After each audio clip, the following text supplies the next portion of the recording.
Pistruiatul, the Freckled.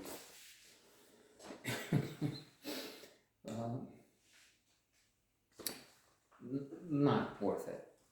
Let's just say this, and if you wanted an opinion, which I doubt, but you can, you have it. You can switch it off, change channels, but not before liking, subscribing, sharing. You know the drill. No, I'm just, you don't need to do that. Unless, of course, there may be a reason for that. So it's one of those, let's say, banal, doubtful productions that are not unwatchable per se, as such now.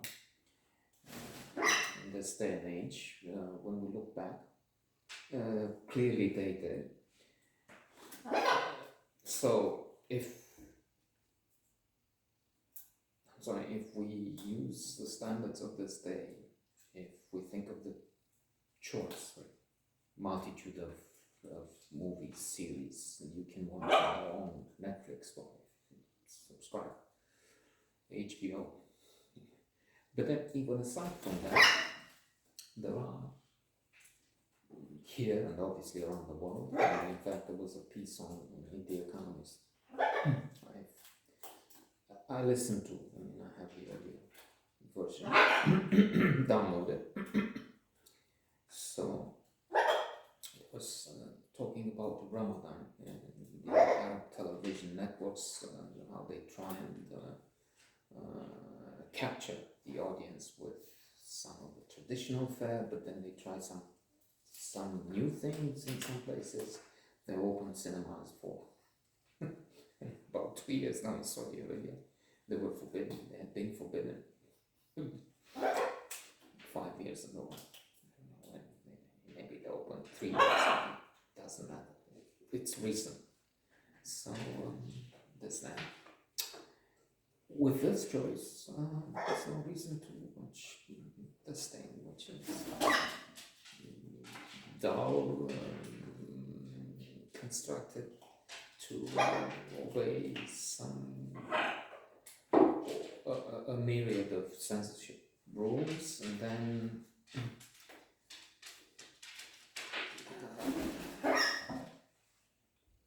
from here, there's nothing to. On the other hand, if we look using the lens of time, thinking, what did it mean then? Well, it was very popular. There were times when you had limited choice here.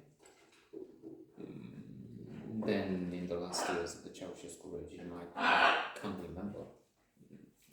Fortunately, in a way, some things have to be forgotten. Otherwise, even if we keep all that torture, trauma here, then it will malfunction. Computers will go off, which they do. Part what happens now, the drama, the manner of driving, things that happen now, and are explained going back to those years, which have been so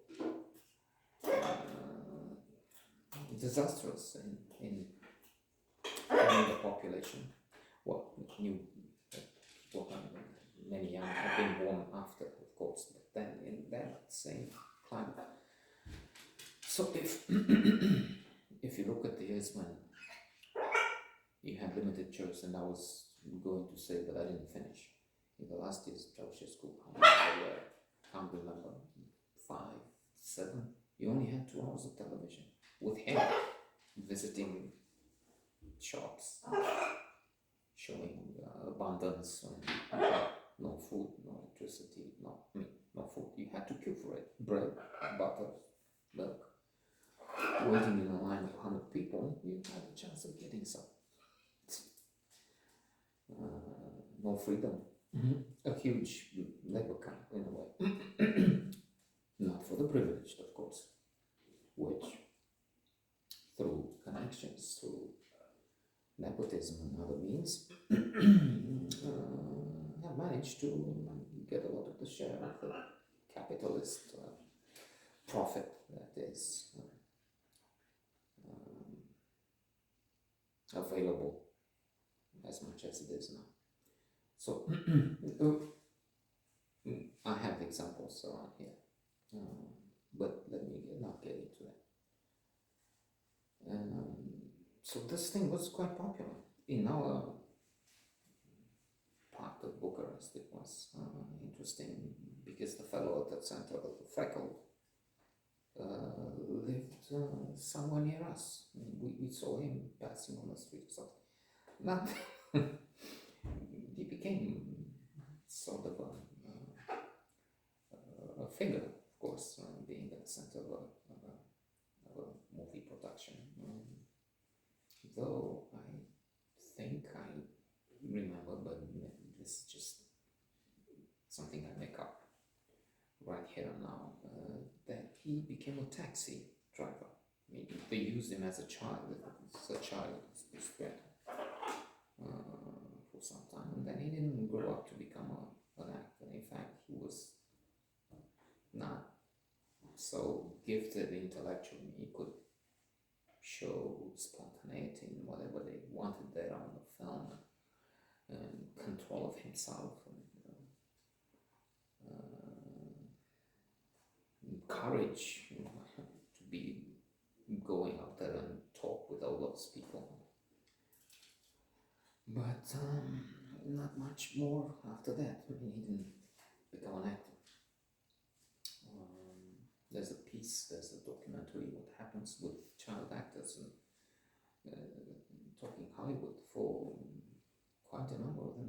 That's more than a challenge. Some become celebrated artists. I'm thinking Elizabeth Moss. I've seen her as a child. I can't remember the name of the movie, but she's playing against Harvey Keitel. It's something very good, and she's credited. There's of course Natalie Portman. What's the name? She plays with John Reno. Leon, a killer, professional killer. She's what, 20 years old. And other examples. But let's stop here. That's not a quiz game of who was at the age of 5, and now she's 25, 30, and she's famous. So, one last thing. I watched a little of this Pistruiatul again. I know I was a fan. I'm destroying it now. I was glued to the television, I guess, like everybody else when it was around. And I saw this fellow I keep shooting at, Nicholas. And I was thinking that, yes, in previous notes, insisted only on this arrogance, the impression that he is the he is the one who taught Hollywood lessons. If they do some things with a camera, they stole it from him. He was the one to, and this exaggeration. But let's have a few good words here too, and negative. No, he did have a panache. He did have a presence. He was handsome, and again, I'm sure I liked him very much when I was young, even up to the age of, I don't know, 18, 17. No, which was 10 years ago. No, in fact, in Montefizio, at the age of 15 or 16, we had a fabulous literature professor. That was, I mean, he was